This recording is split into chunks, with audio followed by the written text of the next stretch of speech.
Aujourd'hui, je vais vous partager l'histoire bouleversante d'une de nos abonnées du Cameroun qui nous a confié son témoignage. Je crois qu'il est temps d'en parler sans tabou, car beaucoup ignorent encore ces petits détails qui peuvent parfois nuire avant ou même pendant le mariage.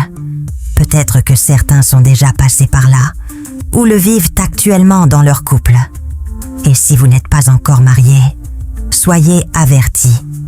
Mais avant de commencer, n'oubliez pas de vous abonner, de liker la vidéo, de laisser un commentaire et de la partager autour de vous. Votre soutien est précieux. Avant que les vents de la guerre de Biafra ne soufflent sur la région, le village de Makenene au Cameroun vivait au rythme paisible de ses traditions. Perché entre collines verdoyantes et sentiers rouges de latérite, ce carrefour du centre Cameroun était bien plus qu'un simple point de passage. Le marché battait son plein chaque semaine et les rires des enfants se mêlaient au bruit des sabots de bétail dans les ruelles sablonneuses. C'est dans ce décor à la fois simple et profond que vivait le vieux Ngassa, un riche éleveur de bétail, respecté et craint dans tout Makenene. Avec sa femme Katharina, femme douce et digne, il vivait avec ses 3 enfants, Patrick, Eunice la Benjamine, ainsi qu'Eliot qui était vu comme l'aîné de la famille, le fils de son grand frère, tragiquement décédé dans un accident quelques années plus tôt. Quelques années passèrent et la maison du vieux Ngassa avait vu les enfants grandir. Un matin, alors que le soleil perçait à peine les brumes du village, le vieux Ngassa appela Eliot sous le manguier de sa parcelle pour parler des choses sérieuses.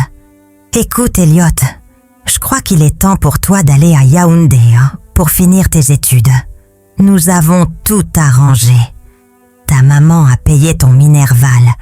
Tu iras dans le grand collège bilingue de Douala Yassa. » Le jeune homme resta silencieux un moment, pris entre l'excitation et la peur de l'inconnu.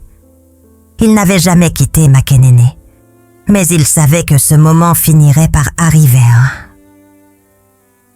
Quelques jours plus tard, avec une petite valise, une enveloppe de papier bien rangée et les bénédictions de toute la famille, Eliot monta dans un car direction Yaoundé, puis Douala. La ville l'accueillit avec son vacarme, ses immeubles et ses rues où personne ne s'arrêtait pour saluer. Le jeune homme s'accrocha à ses études avec sérieux.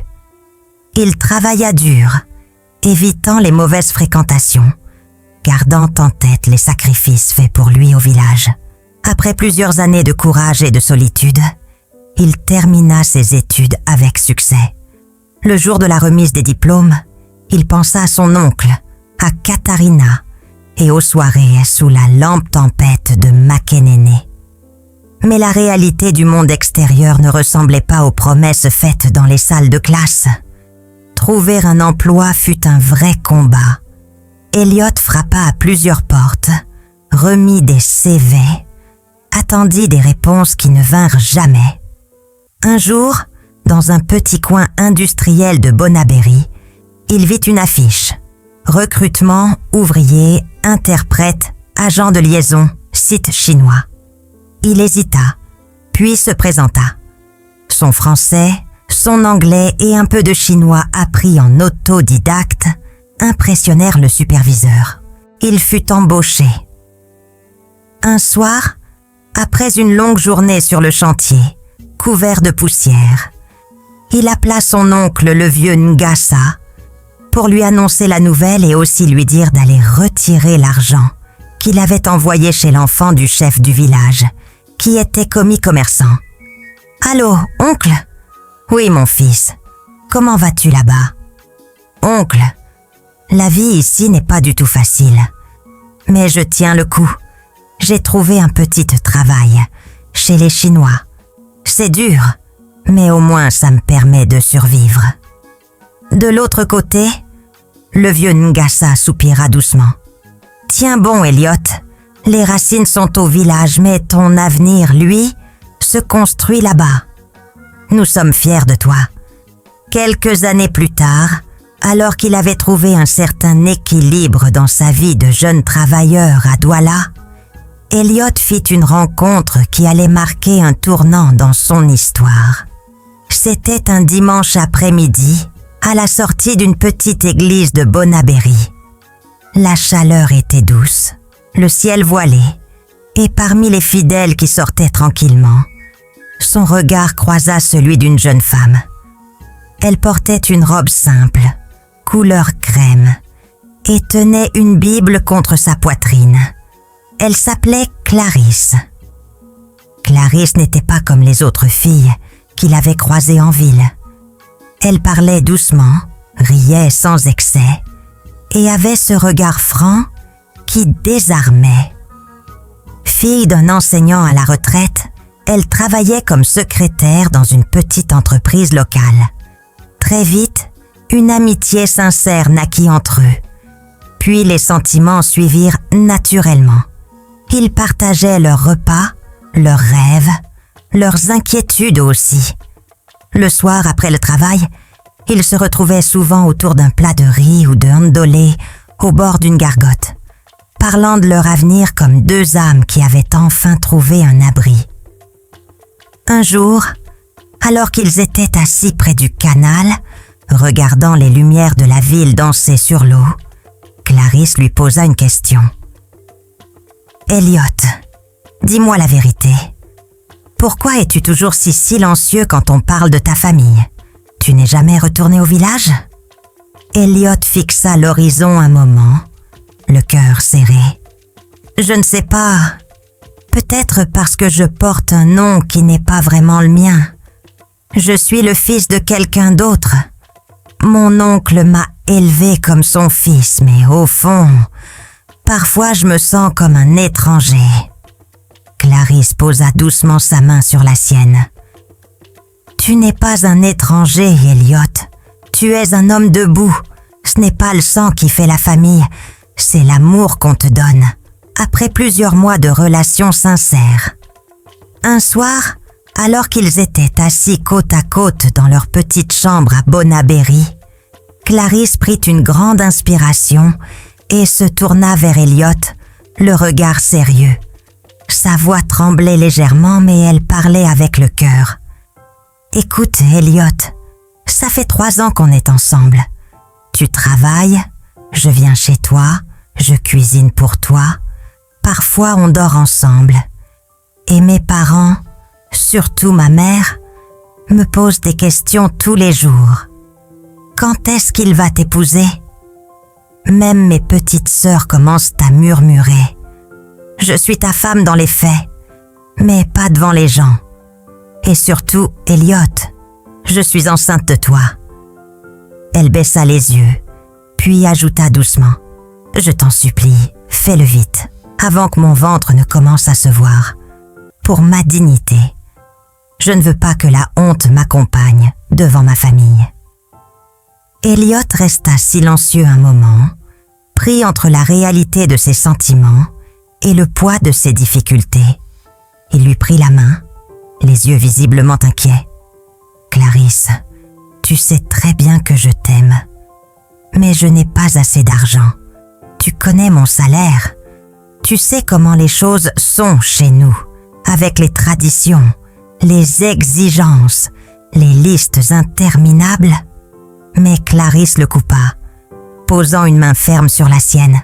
« Oui, je sais tout ça, Elliot, mais je suis enceinte de toi. Ce n'est pas une excuse. Ce n'est pas juste un problème d'argent maintenant. C'est une question d'honneur. Fais un effort.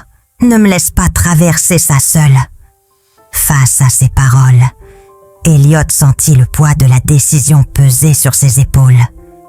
Il savait qu'il ne pouvait plus fuir, sous le poids grandissant des pressions de Clarisse, de sa famille. Et maintenant de la grossesse, Elliot se sentit acculé. Seul, assis sur le rebord de son lit, il regardait fixement le mur, perdu dans ses pensées. Elliot décida de faire le grand pas. Il prit une feuille, écrivit une lettre avec respect et humilité pour demander officiellement la main de Clarisse. Quelques semaines plus tard, la réponse de la famille arriva. Elle était favorable. La bonne nouvelle vint aussi une longue liste de biens traditionnels exigés pour la dot. Exhaustive, coûteuse, presque écrasante. Il y avait des pagnes, des caisses de boissons, des sacs de riz, des enveloppes d'argent pour chaque membre de la famille, et même un congélateur pour le père. Troublée, Elliot en parla à Clarisse. Elle comprenait sa peine, mais lorsqu'elle tenta d'ouvrir le sujet avec son père, ce dernier entra dans une colère noire.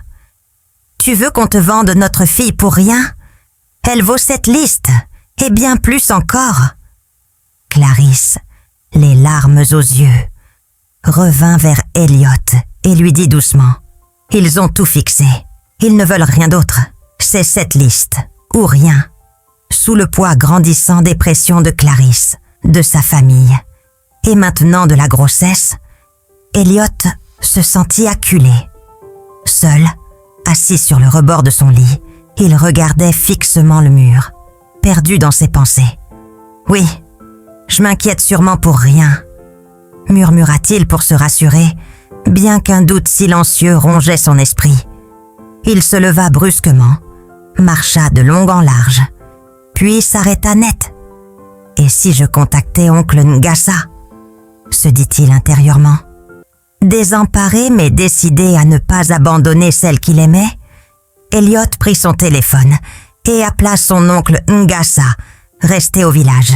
« Oncle, je veux me marier. » Un silence étonné s'installa au bout du fil, puis la voix posée de Ngassa répondit. « Tu veux dire maintenant ?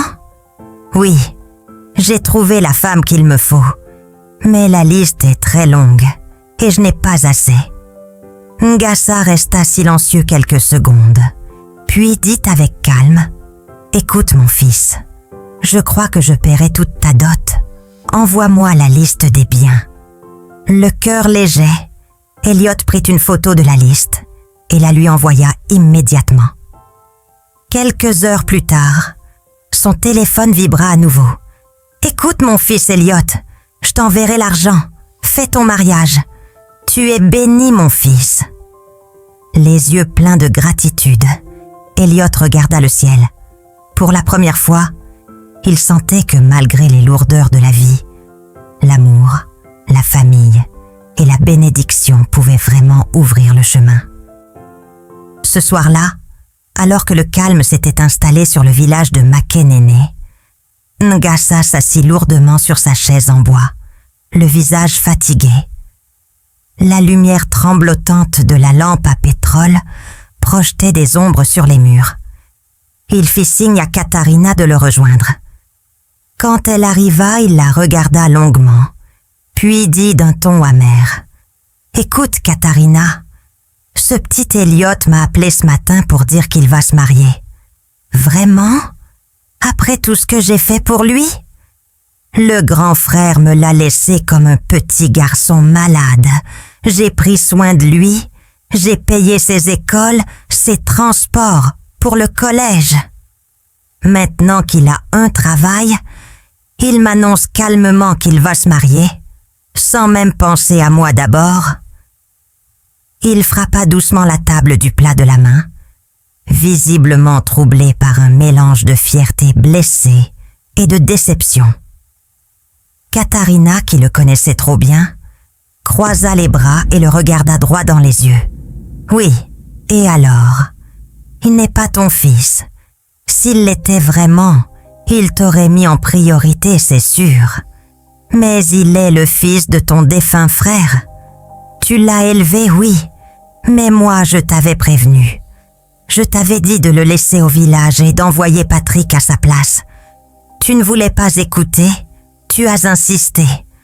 Voilà maintenant la conséquence. » Elle se leva brusquement et ajouta, la voix tremblante. « Ne viens pas me mêler à ça. Tu as accepté de payer, alors débrouille-toi. Envoie l'argent si tu veux, mais Ne me fais pas entrer dans cette histoire. Ce n'est pas ton fils, c'est le fils de ton frère. » Ngassa resta figé, la bouche entr'ouverte. Cette même nuit, vers 3 heures du matin, le silence de Makenene était profond. La lune, pleine et brillante, inondait le petit enclos de Ngassa d'une lueur étrange. Derrière la maison modeste, on apercevait 2 silhouettes, presque nues, tournoyant lentement dans la poussière rouge. Ngassa et son fils Patrick. Leur voix basse se mêlait au bruissement du vent. Ngassa, les yeux luisants, murmurait « Écoute-toi, Patrick. Tu sais, Elliot veut de l'argent.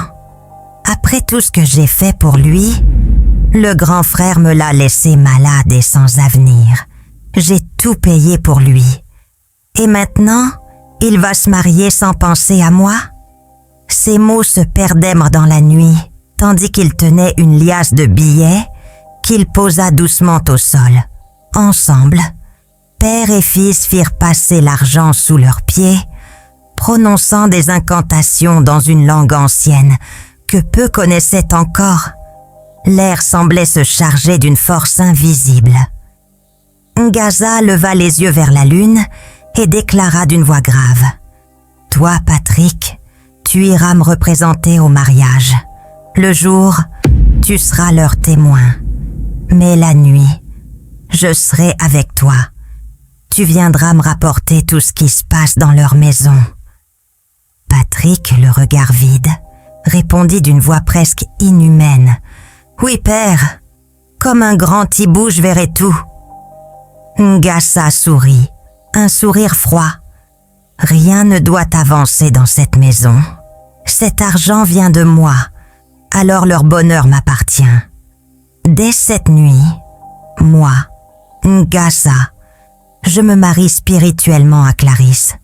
Ils ne connaîtront pas la paix ni la descendance. » Le vent se leva soudain, faisant frémir les feuilles de bananier.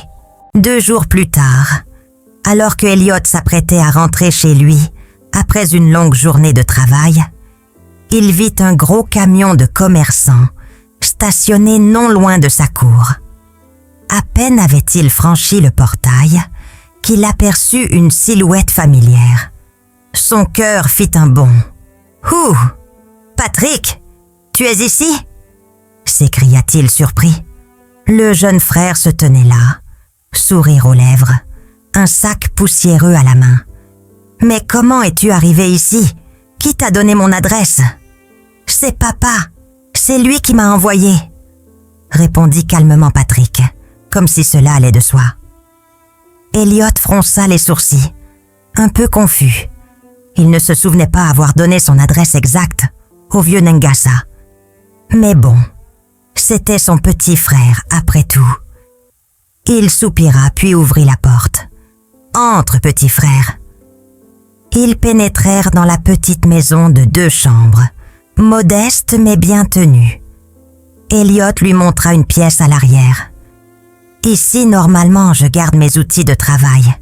Mais comme tu es déjà là, tu peux dormir ici dorénavant. » Patrick déposa son sac, puis tendit une enveloppe épaisse à son grand frère. « Papa a envoyé ça, l'argent pour le mariage. » Elliot prit l'enveloppe, un mélange de soulagement et d'étonnement dans le regard. « Papa m'a dit de te remettre cet argent, » déclara Patrick, en tendant l'enveloppe à son frère. « Paie toute la dot avec, il le fait en souvenir de son grand frère. Ton propre argent, garde-le pour organiser le reste. Mais spécialement cet argent, donne-le à ta belle famille pour la dot. » Ému par ce geste, Elliot remercia son frère, sans se douter du poids invisible que portait cette aide. Le mariage se déroula à merveille. Toute la facture fut réglée, les biens livrés, les bénédictions données. Patrick, resté à Yaoundé pour gérer le camion de leur père, vécut désormais sous le même toit qu'Elliot et Clarisse, partageant leur quotidien. Mais quelques semaines plus tard, alors que la nuit étendait son silence sur la maison, Clarisse fit un cauchemar étrange. Elle vit un vieil homme lui apparaître dans son sommeil, s'approchant d'elle avec une présence terrifiante. Elle se débattit, hurla, puis se réveilla en sursaut, le corps tremblant et couvert de sang. Son cri déchira la nuit. Ce soir-là, dans la douleur et la confusion, Clarisse perdit sa grossesse, sans comprendre que ce rêve n'en était peut-être pas un. Un mois plus tard, Clarisse commença de nouveau à faire le même rêve. Chaque nuit, le vieillard apparaissait, mais son visage devenait flou, comme s'il se dédoublait, se confondant avec une autre présence. Les nuits se succédaient et le cauchemar revenait sans relâche. Dans son sommeil, elle sentait une ombre froide s'approcher, s'interposer parfois entre elle et Patrick sur le lit, allongés non loin dans la même chambre. Les nuits devenaient de plus en plus sombres au-dessus de Makenéné. Dans le silence profond, quand tout le monde dormait, des réunions secrètes avaient lieu entre le vieux Ngassa et son fils Patrick. Sous la grande lune, leurs silhouettes se rejoignaient dans la clairière, là où le vent faisait trembler les feuilles. Le vieil homme parlait d'une voix rauque, résonnant comme un écho venu d'un autre monde. « Mon fils, hier ton travail était bon. Ce que nous avons commencé doit continuer. Ce soir, c'est ton tour. Toi aussi, tu feras ton œuvre sur elle. Elle doit désormais porter tes enfants de la nuit. » Patrick, le regard fixe et sans émotion, acquiesça lentement, comme envoûté par la voix grave de son père. Le vieux Ngassa reprit, d'un ton plus lourd encore. « Je pars de l'autre côté du village pour notre réunion. Après, tu pourras accomplir ce que je t'ai transmis. Cette femme n'aura jamais d'enfant tant que notre lien restera scellé. » Il marqua une pause, puis ajouta « Et bientôt, nous appellerons d'autres forces pour travailler dans nos champs de maïs. Tu as reçu le pouvoir, mon fils. En 5 jours, tout sera accompli. Ceux qui naîtront de cette union nous serviront dans le monde invisible, afin que notre commerce prospère. » La lune se voila soudain, et un hibou lança un cri lugubre, rompant le silence de la nuit, comme pour témoigner du pacte obscur qui venait d'être scellé entre le père et le fils. 2 années passèrent, lourdes et silencieuses, sans qu'un seul enfant ne vienne égayer la maison. Malgré plusieurs grossesses, toutes s'étaient soldées par des pertes douloureuses. Le regard d'Elliot s'était assombri avec le temps.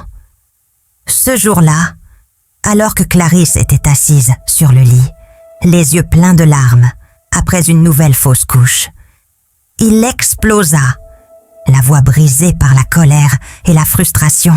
« Tu sais, Clarisse, je ne comprends plus rien.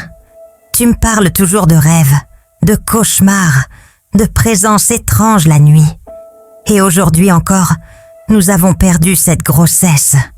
Encore, vraiment, je n'en peux plus. » Il se leva d'un bond, fit quelques pas dans la pièce, les mains sur la tête. « Ton père ne dit rien. Ta famille m'a demandé une facture exhaustive pour la dot. J'ai tout payé sans discuter. Et maintenant, rien n'avance dans cette maison. Moi, je suis fatiguée, Clarisse. Je crois que je serai obligée de prendre une 2e femme. » Clarisse, abasourdie, resta muette quelques secondes. Son cœur battait à tout rompre. Elle tenta de parler, mais aucun mot ne sortit. Elliot, de son côté, ne cherchait plus à retenir sa douleur. « Où est mon argent? Où est ma paix? Où est mon foyer? Je me bats seule ici. J'ai tout fait comme il fallait. Et pourtant, rien ne marche. » Le silence qui suivit fut lourd. Clarisse sentit son monde s'effondrer. Elle comprit à cet instant que ce qu'elle vivait n'était pas seulement une malchance ou un trouble médical. Dès le lendemain matin, Clarisse, encore bouleversée, se rendit chez sa mère. Elle s'assit dans la petite véranda, le regard triste, puis se confia sans retenue. « Écoute maman, trop c'est trop. Je n'en peux plus. Depuis que je suis mariée, rien ne va. Vous avez reçu la dot. Mais ma vie est un désert. Mon mari pense maintenant à prendre une deuxième femme. Et moi, je suis là, sans force, sans enfant, sans paix. Je suis fatiguée. Je veux une solution. » Sa mère, touchée par la douleur de sa fille, soupira longuement avant de lui répondre. « Ma fille, je me préparais justement à venir te voir. Depuis un moment, je cherche l'adresse d'une vieille guérisseuse, appelée Maman Ngok. Je ne voulais pas t'en parler avant d'être sûre. Mais ce matin, alors que je sortais acheter du pain, je suis tombée sur elle. Le destin a parlé. Demain matin, viens me voir. Nous irons ensemble. Je suis certaine qu'elle peut nous aider. » Rentrée chez elle ce soir-là, Clarisse trouva Elliot déjà à la maison. Elle lui parla avec calme. « Chérie, ma mère m'a parlé d'une guérisseuse, Maman Ngok. Elle veut m'y emmener demain. Elle pense qu'elle peut nous aider. » Avant qu'Elliot ne réponde, Patrick, assis dans sa chambre, tendait discrètement l'oreille. Il écouta tout. À haute voix, Elliot répondit simplement « Si c'est ta mère qui propose, vas-y, je n'ai rien contre. Peut-être que ça nous aidera. » Mais dans l'ombre de sa chambre, Patrick comprenait que la situation devenait dangereuse. Cette guérisseuse pouvait menacer leur pacte. Cette nuit-là, Ngaza et Patrick se retrouvèrent comme à l'accoutumée dans le monde mystique. Devant leur miroir spirituel, ils invoquèrent une vision du passé et virent apparaître Maman Ngok. À leur grande surprise, elle n'était pas une simple guérisseuse, mais une sorcière ancienne, autrefois liée à leur cercle occulte. Aussitôt, ils récitèrent la Komamir, l'incantation du numéro mystique, et en quelques secondes, Maman Ngok se manifesta spirituellement devant eux. « Écoute, sœur Ngok, nous t'avons appelé parce que cette affaire ne te concerne pas. Tu n'as pas à mettre ta tête dans notre sang. La femme que tu veux aider est liée à moi. Regarde, dit le vieux Ngaza à Maman Ngok en pointant du doigt la calebasse mystique. Tu as vu cela? J'ai déjà 5 enfants avec moi. Ces enfants dirigent mes esclaves dans mon champ. Alors, elle m'appartient. Elle est dans ma maison. C'est mon sang, c'est ma famille. Fais en sorte qu'elle tourne en rond, qu'elle ne comprenne rien. » Puis Ngaza ordonna à Patrick d'apporter une offrande, une brebis noire capturée dans le royaume nocturne. Ils la déposèrent devant Maman Ngok. « Ceci est notre offrande. Si tu acceptes, nos liens restent intacts. » Maman Ngok les regarda un moment, puis, avec un sourire inquiétant, hocha la tête. Elle acceptait. Voilà, la première partie de notre histoire s'achève ici. Crois-moi, la suite va te surprendre. Et à vous, mes fidèles abonnés, un immense merci pour votre soutien, vos partages et vos commentaires. Vous êtes la vraie force de cette chaîne. Merci du fond du cœur pour vos soutiens et vos commentaires toujours pleins d'encouragement. Au revoir et très bientôt pour la suite.